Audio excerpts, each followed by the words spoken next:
Chris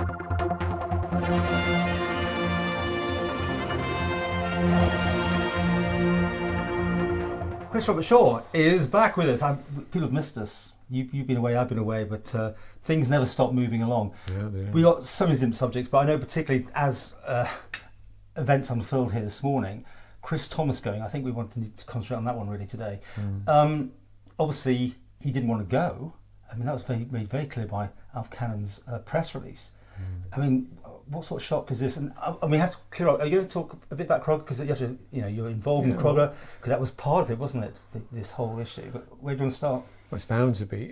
Yes, and we should start off by saying I do have a shareholding interest in Kroger for transparency purposes. You say it was a shock. Is it a shock to lose a DOI minister? I mean, we've lost a whole series of DOI ministers. And, there'll be presumably personal aspects attached to this change.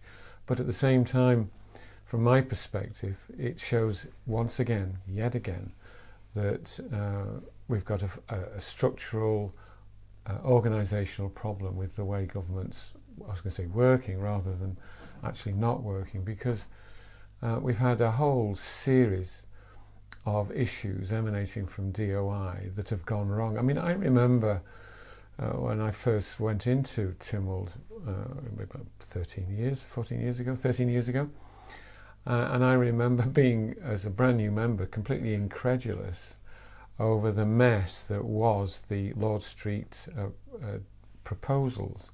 They'd fallen flat on their face, and they continued to carry on falling flat on their face.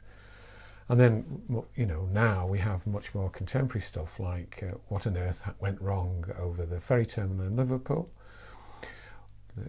Many of us are still sore about the difficulties that emanated from the Douglas Promenade.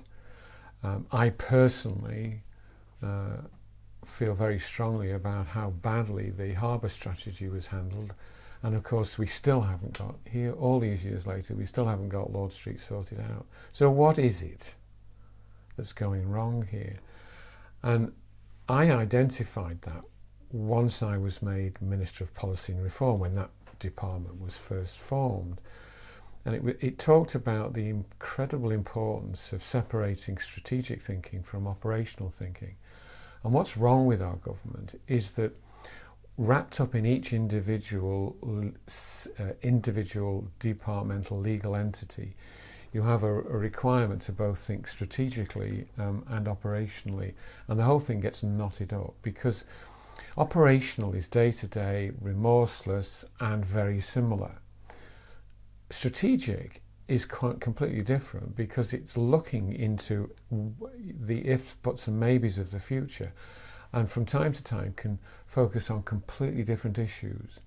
And it's impossible for a department like DOI to capture all those competencies, to be able to deal with operational issues and to step up to the plate all the time with regard to strategic thinking. The ones I've just named, they're all completely different issues. And yet that's what's historically been required of DOI. And that's why it goes wrong.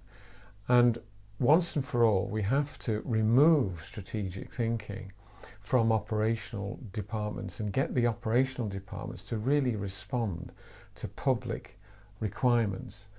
And then as far as strategic thinking is concerned, it's much more important to have a capacity to go out and find the right people.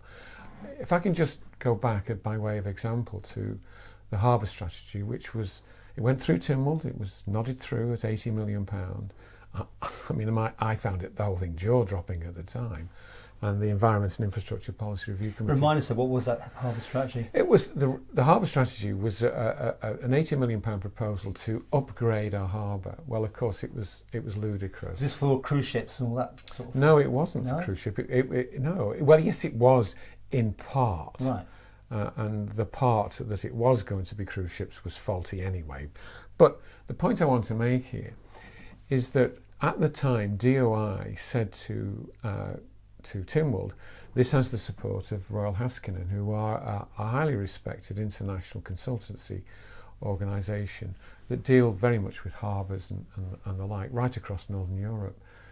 In reality, when the Environment and Infrastructure Policy Review Committee looked into it, it found out, and it called in a very senior director from Royal Haskinen. Royal Haskinen, when asked, would you have done this if you'd have been brought in at the right moment? And they said no. And I think the embarrassment was so huge that it just quietly died a death. Now, why did DOI get it? DOI get it because of the name, Department for Infrastructure. And it doesn't work. And we've had this process of, for example, the Liverpool landing stage. I won't name the officers who were in charge of that. But again... Are they still there? No. No, it's interesting, isn't it? But to be fair to those officers, in DOI and attached to DOI, it wasn't their fault that they didn't know what they didn't know. They weren't sophisticated enough in their thinking or knowledgeable in that specific area. And at that point, government should have said, no, we can't do this internally. We'll go out and find the right people to advise us.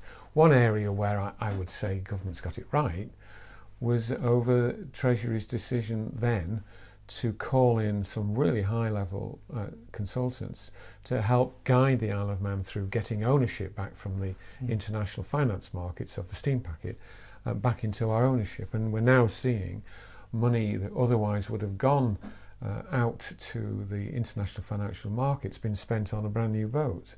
So that was a good strategic decision, developed in the right way. And yet having done that the right way, we've continued to do the wrong thing in terms of DOI. And the Chief Minister's definitely right when he says, they're not his words, they're mine, but DOI isn't fit for purpose in its current form. Well, he said that for years. I remember... Yes, he has, and others have, and certainly I've been saying it. And so I would see Chris Thomas's removal from this as being somebody who has been removed from a dysfunctional organisation. Has Chris some responsibility for this? Yes, he does. Why?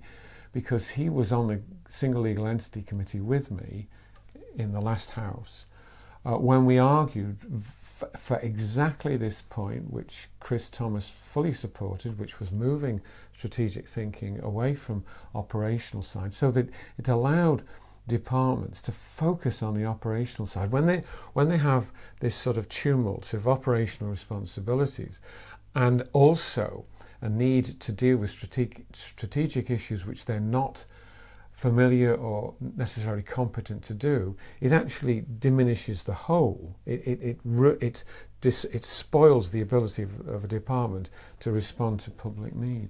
So I don't know what happened to Chris when he went into DOI. He seems to have gone native, and that's continually the problem, it seems to me, with ministers. When you say that, like he just went along with the flow, Chris Thomas isn't that sort of person, is he? I mean, he's very much his own man. That's the impression I get. He certainly hasn't recognised in what I know he understood when we were focusing on the Single Legal Entity Committee, that you have to remove strategic issues from the department itself. And certainly, and I can say with some considerable knowledge on this one, that wasn't how they dealt with the Kroger issue. I mean, the way they dealt with the Kroger issue up till recently, up to now, has been diabolical. Okay. Now we got you here, and obviously I did the interview. I was in Seattle with your top man, but I mean, that main allegation was that he wasn't engaging with you as a company at all. You hold by that, do you? Oh, absolutely. Well, I mean, it seems very odd, though, doesn't it? I am not a spokesman for the company, but I'm well informed. You're informed. Yeah, so we'll have to take it as that. But certainly, I know for a fact that Kroger were asking to speak to the Minister of DOI, Chris Thomas, from late January, certainly February onwards, and they asked 7 times. Well, he said he made himself available, or worse to that effect, didn't he? I mean, well, that was a distortion of fact, because he never met them, and he used a phrase in a Man-in-Line interview, which I found absolutely astonishing, where he referred to the engagement as being the greatest level of communication. Not the case at all. Okay. Let's talk here about what do you think happened this morning, Because clearly it was orchestrated, because it was an embargoed press release. Manx Radio, the state broadcaster, had it at 9. The rest of the journalists, I think we got it about 30 minutes later. But obviously it was ready to rumble. But do you think that in the light of that room when the two of them are meeting, would Alf Cannan not have said, here's your resignations, sign it? I can't comment on that. Well, I think it's interesting, don't you think? I mean, therefore Chris, maybe, if that's what happened, had the integrity to say, no, you have to sack me. It seems, it's a harsh word, isn't it, a sacking, rather than just resigning from a job. Well, it's difficult for me to speculate about a he said, she said. I'm much more concerned about the big issues for the Isle of Man. I mean, right now, government is bloated, it's too big, and it's dysfunctional in areas. And if it carries on, Paul, we're just going to progressively run out of money and end up spending my grandchildren's and everybody else's grandchildren's pensions. So we have to reform. I hope in what was said by the Chief Minister, by Alf Cannan this morning, he's now starting to deliver on what he has recognised as a fundamentally faulty area in government. And if today, because it was this morning's announcement, if today is the start of that, then I absolutely welcome it. Okay. I mean, we have got civil servants, by the looks of it, for most people seem to think, and well, we're most people, I suppose, we think that the civil service are running the government, don't we? I mean, that is the case. Now, the DOI seems one of the strongest ones. I mean, even that poor lady with her car that got towed, the way they addressed it and the language they used was so aggressive. Instead of going, we've probably made a mistake, or let's just sort it out, it was like, how dare you ruin my weekend, almost it felt like when I read it through. And I was staggered that, is that, and of course we all get now tip-offs from whistleblowers who will ring me up and tell me things. Clearly it seems that the DOI is hugely out of control. I think what we're seeing here is a mirror of what's really happening in the UK as well, and I think the general public will be well aware of the fact that politicians are sort of losing control, the bureaucratic process. So the top people have to be removed, don't they? How do you do that? No, it's not just about the personality. No, Paul, it's not about the personality. It's about structural and organisation. What we have to do is we have to reinvent our government so that our operational divisions are, and coming back to your point, really responding to public need. And that's what they focus on. The strategic stuff must be developed in another way. Okay, it must interact with the operational side. It absolutely must at the appropriate time. But it shouldn't try to run it. Now, if you've got a department like DOI that imagines it's capable of dealing with these high-level strategic issues, and it's shown again and again and again it's not, it becomes progressively removed from what it's really there to do, which is to serve the public. And they sort of get lost within their own bureaucratic arrogance, I suppose, is a fair way to put it. And they sort of big up, and they encourage politicians to do the same.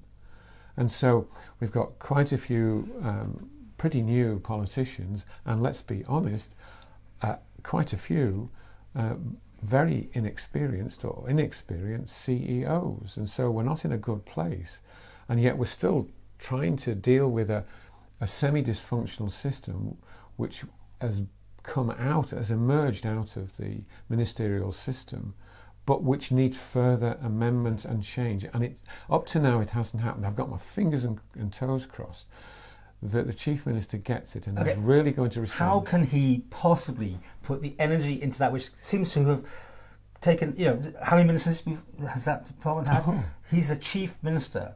Now his deck is really limited. I mean, let's be clear, isn't it, of who can do what. Now, his A-team, I don't know if there's anybody that he wants to come in there. Maybe Ashford's ready to come back. Well, you're going back to the issue again that somehow by appointing one personality, I'm saying that he can't do it himself.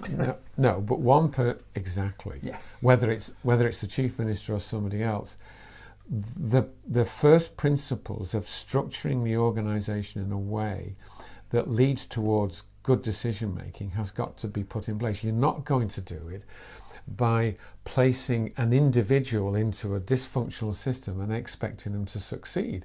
I am disappointed in Chris that he didn't do more. he should have got it because he knew full well from the Single Legal Entity Committee work that what we had to do was to have a system that made absolutely sure it found the very best advisors for Isle of Man government, so that would help both. Hang on a second. Help both the bureaucrats and the politicians. Unfortunately, politicians are too willing to have their egos stroked by what is increasingly inexperienced CEOs of departments. What would you do? That's us coming to. Listen, people will groan when I say this. They will. They will. Silo mentality. Is that going to come into it? Silo mentality could be removed. Can you? By once for all, people are going to hate this. Once and for all, accepting the fact that we need a single government, that the people running these departments need to be COOs. And we've gone through the format, the pretense of changing CEOs into COs, when in fact they are still CEOs because the organisations they run are still legal. What would you do? Would you split the DOI further? I mean, a whole new sort of department has to come out of it. I would identify those aspects which should stay together and be entirely focused on operational sides and pull out other things so that the people there, bless them, had the chance to do their jobs that the public want them to do. And politicians as well have got a big responsibility. They have got to accept that the current structure of government is in a number of areas seriously dysfunctional, and it's no good continually looking at the next DOI minister and the next CEO or CO of DOI to expect miracles to happen. That will not happen. What you have to do is say this structure does not lead to good government. A culture change. Surely. That involves people, maybe the wrong people are running things. No, you're making it personal again. A culture emerges from a healthy structure. We don't have a healthy structure at the moment. If you've got people continually being voted in without previous experience, business or whatever, and they're then given pretty serious responsibilities in departments, they will almost automatically go native. And that almost always happens, and that allows the perpetuation of the current dysfunctional organisation. When the public see things like this Liverpool landing stage now coming, it's costing, I think, as much as the boat, and certainly it's 3 times the price of the nice block of flats. More than the boat now. There's a block of flats. It came in at 35 or something. 42 stories, and it cost 35 million. But no, we sent the wrong people in. We sent the innocents in. Allocated from within DOI. There was Vauxhall Conference playing against Premier League, wasn't it, as it described? Absolutely. The two absolutely. sides of and the even the Premier League players were agog at what happened over the Liverpool landing stage. Okay. And yet we did it. Extraordinarily, we did it. Okay. I mean, the wrong way, I mean. Let's try and be a little bit positive. The promenade is 90% there, maybe more, actually. I don't know. I mean, we don't hear much anymore about it. So that's finally probably coming off the snagging list, don't you think? So, progressively, yes. Albeit it was over budget and over time and everything else. But I mean, the airport is a huge issue in itself. I mean, again, I've got something coming up at the moment about potentially if this was a UK airport, it might have to be closed because there's all sorts of issues going on there when we don't know all of them in the public domain yet. I know very few of them, other than I'm not now flying. I'm going by ferry until such time. Until such time as I trust the airport again, which I don't currently do. Yeah. But okay, so let's remember that bear in mind that my knowledge of what's actually happening inside the airport is limited. We all know, however, it's not good, and it's far, far from good. It's part of a conglomerate organisation that's pulled and pushed all over the place. It hasn't got appropriate accountability, and in those circumstances, you can't say it's inevitable things will go wrong, but it's pretty certain that there's a high probability that it can, and it has. But I've never known a time like it, do you? I've never known so many things going on in government or not going on more to the case. It just seemed quite... Well, you're arguing my case for me. Yeah, what's actually... No, hang on a second. I mean, the other two islands have recognised the limitations of the current system that we've now got, the ministerial system, and that they've tried to deal with it to some degree successful, to some degree not. We've done absolutely nothing. We've just blundered on year after year, and more things are going wrong, and we're trying to look at things in isolation and try to work out why that or this or the other thing has gone wrong, when in fact we have to accept that parliamentarians and the senior civil service have just got to face up to the fact that we've got real problems about our structure and we need reform. I lived the issue of reform. I went back again into Tynwald to argue and failed to get the message over. Okay. How long is it going to take? Okay. Wrapping things up very quickly, and with just your knowledge, you may not be able to answer this. Is the Kroger thing finished? Is it just delayed? Is it still a light at the end of the tunnel that might actually come back on to happen? Quick answers? The short answer is that for the greater good of the Isle of Man's financial future, I hope to God that it comes off, and I hope for the best. What do you think, Chris, Thomas's future? Do you think he's now going to be the thorn in Alf's side again? Because when he's a backbencher, he's quite prolific, isn't he, on detail and challenging? Or do you think he'll go quiet? I think Chris has just got to reflect on the fact that what he said as chairman of the Single Legal Entity Committee was at complete odds with what he did in the DOI, and he needs to come to terms with that, and let's see what happens. Is this Ashford's return, do you think? What, to DOI? To a ministerial position? I don't know. Or do you see a minister, can you pick anybody that you can see taking the DOI? And it's... Well, again, you're back to personalities. No, what I want to do is to see an organisation accept the fact that, hey, we're not working in the right way. So he's a minister. And then it becomes possible then to enable people who need to step up to ministerial roles to have the necessary support that they really need and that they're not getting from the departments, to allow good government for the greater good of the people of the Isle of Man to come about.